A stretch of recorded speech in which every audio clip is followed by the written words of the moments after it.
अस्सलाम वालेकुम स्टूडेंट्स, आज हम पढ़ेंगे फास्फोलिपिड्स। फास्फोलिपिड जो है ये लिपिड की एक टाइप है। फास्फोलिपिड क्या होते हैं? ये डेरिवेटिव होते हैं फास्फैटिडिक एसिड के। तो फास्फोलिपिड हम पढ़ने से पहले देखते हैं कि ग्लिसरॉल और फैटी एसिड से कैसे ट्राइग्लिसराइड बनता है और ट्राइग्लिसराइड से कैसे फास्फैटिडिक एसिड बनता है और कैसे फास्फैटिडिक एसिड से फास्फोलिपिड्स बनते हैं।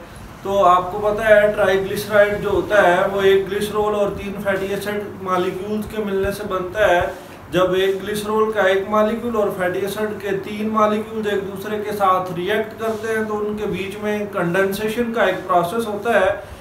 वाटर के 3 मॉलिक्यूल्स एलिमिनेट होते हैं, उनके बाद ग्लिसरॉल और फैटी एसिड के बीच में एक बॉन्ड बनता है, ईस्टर बॉन्ड, और ईस्टर बॉन्ड के बनने की वजह से जो रिजल्टेंट प्रोडक्ट बनता है उसको हम बोलते हैं ट्राइग्लिसराइड या न्यूट्रल लिपिड्स। तो अब हम देखते हैं ट्राइग्लिसराइड कैसे बनते हैं। ये ग्लिसरॉल का एक मॉलिक्यूल है, एक ग्लिसरॉल का मॉलिक्यूल 3 फैटी एसिड के मॉलिक्यूल एक दूसरे के साथ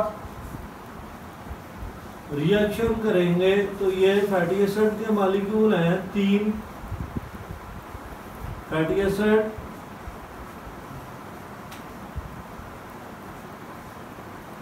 मॉलिक्यूल। अब इन फैटी एसिड के मॉलिक्यूल्स के बीच में कंडेंसेशन का प्रोसेस होगा तो अल्कोहल का हाइड्रोक्सिल जाएगा और इसका जो है कार्बोक्सिलिक फंक्शनल ग्रुप में क्या होगा, इसका हाइड्रोजन जाएगा कार्बोक्सिलिक का, यहाँ से हाइड्रोजन जाएगा, यहाँ से हाइड्रोक्सिल। 3 मॉलिक्यूल यहाँ से निकलेंगे कंडेंसेशन के प्रोसेस के थ्रू। तो अब हम देखते हैं इसको हम कैसे लिखेंगे। इसको हम लिखेंगे CH2, एक हाइड्रोजन ये वाला, एक ये वाला, ये कार्बन CH2OCOR। आप इसको इस तरह भी लिख सकते हैं या फिर इसको आप खोल के भी लिख सकते हैं जिस तरह पहले लिखा हुआ है। कार्बन एक ही साइड पे हाइड्रोजन आएगा, एक ही साइड पे ये 2 हाइड्रोजन है। अब यहाँ पे कार्बन ऑक्सीजन, यहाँ से एक हाइड्रोजन और एक हाइड्रोक्सिल निकल चुका है तो ऑक्सीजन के साथ अब कार्बन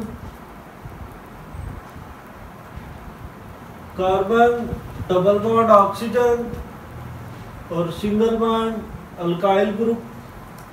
बिल्कुल इसी तरह अब ये वाला कार्बन इसके साथ अटैच होगा, कार्बन ये हाइड्रोजन एज इट इज ही आ जाएगा, यहाँ पे एक हाइड्रोजन आएगा, कार्बन के साथ ऑक्सीजन आएगा, हाइड्रोजन और हाइड्रोक्सिल कंडेंसेशन के प्रोसेस के थ्रू एलिमिनेट हो चुके हैं तो यहाँ पे कार्बोनाइल ग्रुप आएगा, इस कार्बोनाइल ग्रुप के साथ अल्काइल ग्रुप अटैच होगा। अब लास्ट वन जो है एक कार्बन यहाँ पे और आएगा, एक ही साइड पे हाइड्रोजन आ जाएगा, एक ही साइड पे हाइड्रोजन आ जाएगा। हाइड्रोजन और हाइड्रोक्सिल एज इट इज निकल चुके हैं यहाँ से तो यहाँ पे कार्बन के साथ ऑक्सीजन, ऑक्सीजन के साथ कार्बोनाइल ग्रुप और यहाँ पे अल्काइल ग्रुप। अब यहाँ पे ये जो COC आपको दिख रहा है इसको बोलते हैं ईस्टर लिंकेज। क्या बोलते हैं इसको? इसको बोलते हैं ईस्टर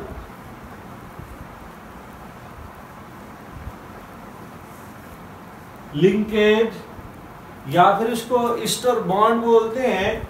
अब ईस्टर क्या है? जब अल्कोहल और एसिड एक दूसरे के साथ रिएक्ट करते हैं, अल्कोहल और एसिड जब एक दूसरे के साथ रिएक्ट करते हैं तो इनके रिएक्शन से जो चीज बनती है उसको आप बोलते हैं ईस्टर।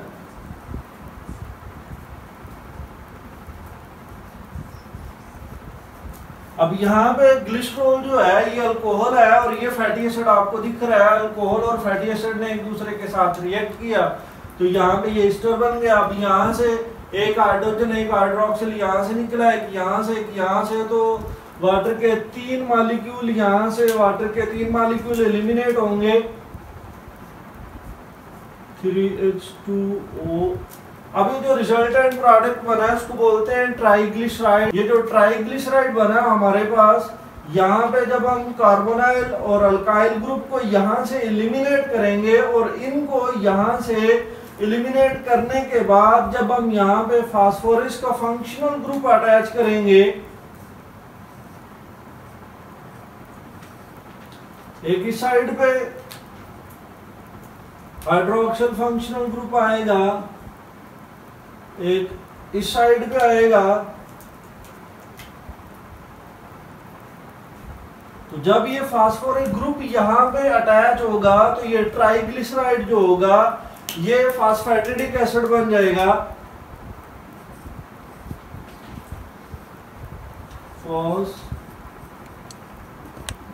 फास्फैटिडिक एसिड।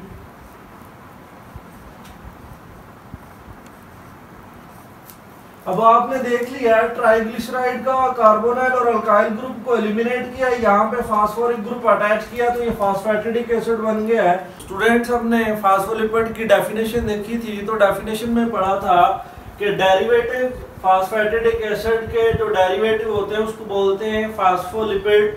तो डेरिवेटिव क्या होता है उसको हम एक एग्जांपल की मदद से समझते हैं।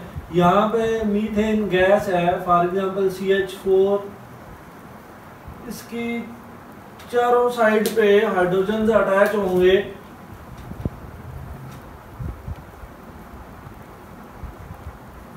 अब ये एक मीथेन का मॉलिक्यूल है, जब हम इसका एक साइड का हाइड्रोजन यहां से एलिमिनेट करेंगे तो ये इसका डेरिवेटिव बन जाएगा। हाइड्रोजन एलिमिनेट करने से पहले ये मीथेन गैस थी, जब हाइड्रोजन को यहां से एलिमिनेट किया तो अभी ये रेडिकल बन गया, अल्काइल रेडिकल। बिल्कुल उसी तरह ऐसे ही ये डेरिवेटिव है, ये फास्फैटिडिक एसिड है। इस फास्फैटिडिक एसिड का जब यहाँ से हम हाइड्रोजन एलिमिनेट करेंगे, हाइड्रोजन को एलिमिनेट करने के बाद जब हम यहाँ पे हाइड्रोजन को एलिमिनेट करने के बाद जब नाइट्रोजनस बेस को यहाँ पे अटैच करेंगे एक, तो यही फास्फैटिडिक एसिड जो होगा वो फास्फोलिपिड बन जाएगा। अब हम देखते हैं ये हाइड्रोजन यहाँ से रिमूव किया, अब यहाँ पे हम एक नाइट्रोजनस बेस अटैच करेंगे। वो नाइट्रोजनस बेस क्या होती है उसको बोलते हैं choline.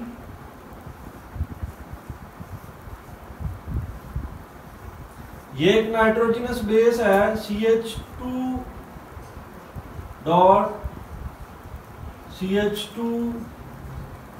Nitrogen plus CH3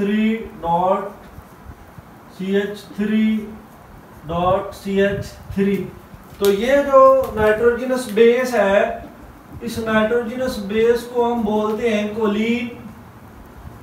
choline एक नाइट्रोजनस बेस है।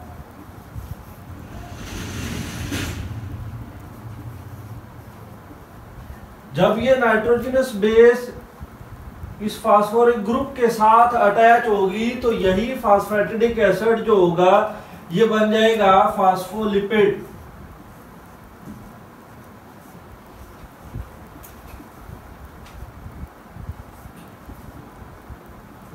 कौन सा फास्फोलिपिड?